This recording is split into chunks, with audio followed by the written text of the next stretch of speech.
Good afternoon, ladies and gentlemen. Lounging with Lisa, the video series that has me lounging while coming at you with thoughts of the day. I have a delightful fellow on the phone with me right now, Basil Peterson. He answered the bonus question correctly last week, and for once, somebody's claiming a prize, and he decided to choose the phone call. So I'm going to put him on speaker and let him tell you some details. I'll ask questions, but here we go. Basil, you're on. Hola, señoras, señoritas.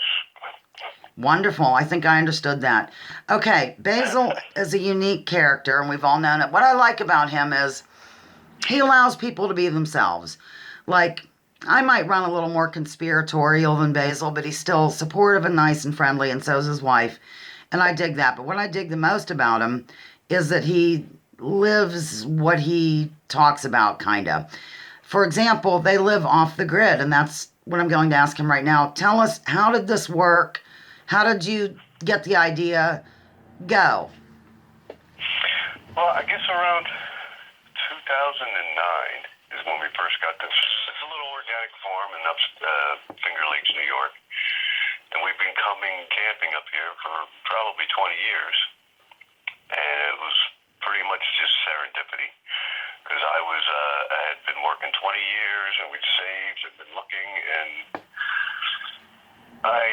my company, 2008, 2009 is when we had our last recession. Which Right. Nobody's really recovered from. That's exactly right. They have not here either. So anyway, I wound up getting furloughed from my job, and I was like, well, why don't we just get this place, and as soon as we can, we'll move up here full time. So. And sorry to interrupt, but what do you mind telling what kind of work you were doing? I worked for an environmental firm, which the department I was actually a project manager for remediating contaminated sites, from old chemical Interesting. companies and actually military bases and just about all throughout the Northeast. I was based out of Philadelphia, but I worked in Jersey and Delaware and Maryland, even in DC, right in the middle of DC. I've done some things with PCB contaminated sites right in the capital. Oh, I'm sure. We had super fun sites everywhere. Right. Well, I have another lounger. I'm not going to say who it is, but he or she used to be a surveyor and had to be a whistleblower because the area where they were working, I don't know if I'm going to be able to impart this in a tremendous way, but the area where they were working was clearly contaminated, and like her boots were being eaten up, and she decided to, it's a she, God, now I've blown the whistle, to go ahead and complain about this, and it was just, her life became complete misery. So they will cover up the shenanigans until the ends of the earth, I think. But anyhow, moving back. So tell us, what did you do at first? Like, I know you have free-range chickens, or you used to have more. But what's life like day to day for Basil Peterson? I'm going to refill my coffee, so I'll be off screen. Go.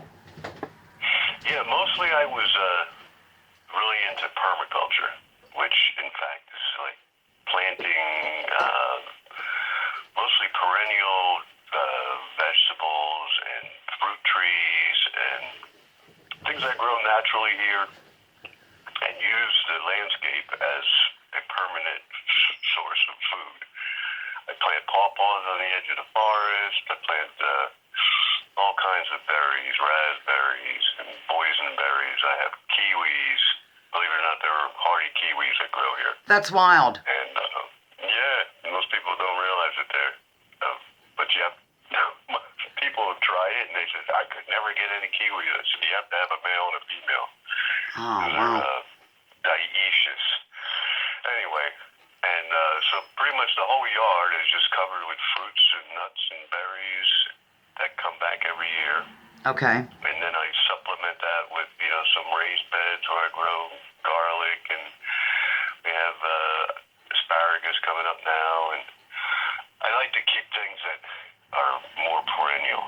Okay. And then just small annual beds to supplement, Right, tomatoes and whatnot. Because there's organic farms all over the place. place up here, and you can get involved in the CSA very easily. The Community supported agriculture. Okay, thank you, because I'm terrible with initial things. I mean, that sounded like the Confederate States of America or something. I didn't know what to think, but anyhow. So you join the group, and then once a week you pick up a box or whatever, right? And so that's pretty much keeps us in the flow. You know what? Summer. I think Robin, the organic neighbor, does that. They're involved in some sort of co-op, and it sounds very familiar like what you're doing. Yeah. So, and in terms of being off-grid, we do have a phone line and a satellite dish. So we do have internet connection. But we have no TV, and all our power comes from the sun and the wind. And we have more than enough. It's only 6.7 kilowatts. So we don't really have a lot of big appliances. Right. We don't have a microwave. We don't have our fridge runs off of it can run off of electricity, but it's really low usage. Just doesn't have all the bells and whistles like your average. And then we do have propane for cooking. So right. That. It's kind of like camping all the time, but I wanted to get back to permaculture for a minute because I never heard of it until the last few years. I haven't heard of a lot of things until the last few years, which is why sometimes I feel like I'm on overload. But does that just mean that you kind of do what you said we're talking about in terms of living off the natural land and with, just explain what it means. A yard that is actually a garden. Okay. From the trees to the shrubs to everything that I grow here, pretty much you can eat. Okay. One part of the time of the year or another, and that's what it's called permaculture because you don't have to plant it every year. Okay, I got it now. I wasn't. Grow and it matures, and I can take a walk around this yard in any time of the year and get a meal, pretty much. That's great. The forest. That's good because we do the garden. Wild things grow. Right. So if you came to visit, for example, would you be able to go around our little area here of sunshine, please, and tell us, hey, this can be edible. Maybe you could do this. You could nurture that, or would you be able to do that? Is that in your capabilities? Oh, sure. Huh. Yeah, I mean, there's so many things that if you're not into using poisons to kill things. Right. No, we're not. I mean, we this time of year we're eating salads of dandelions and ramps and nettles. And every season of the year there's something that comes up that's edible, comfrey and root crops, and there's just so many things that if you just open your eyes or get a book on edible plants, right, edible wild plants, and there's stuff you're stepping on that you could probably be eating. Yeah, in terms of dandelions, our family has always lived for those. We've never, like Mom and Dad, they like them. Just to look at them. We don't think they're horrible or try to murder them or whatever. And we have the big garden every year, but I kind of like this idea of meandering around. And Perpetual has a lot of good skills in terms of living. If something weird were to happen, he would keep us alive. Do you know what I'm saying? So that's always good. I just sort of follow what I'm being told to do in terms of the garden. But we are approaching 9 minutes, so I usually like to just do 10 because that way it's totally fair. So we're probably going to close this out in just a minute or two, but tell us just basically about chickens. We might go over a little bit because I want to know about chickens. Spencer's wanting to do chickens, to have chickens. So how do you start? Well, they're easy to get. Agway usually has, you can order them, but they have like a minimum of 10 that you have to order.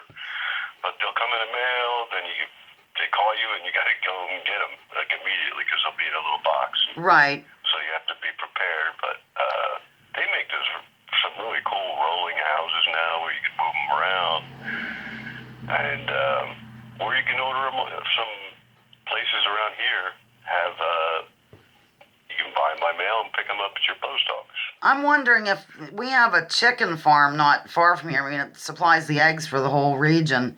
They might have something, but all right. Well, we'll look into it because he's been really wanting to do it. We have the pool house region has that pump house that's just used for storage. We thought, my golly, we could make that into a chicken coop and have these free range except for the cats. So we'd have to figure something out. But I didn't even know that much. So I find the cats really don't bother chickens. We have wild cats around here, or stray ones from our neighbor who's got a cattle farm right across the street, and it never bothers the chickens. And our chickens they just run on everywhere.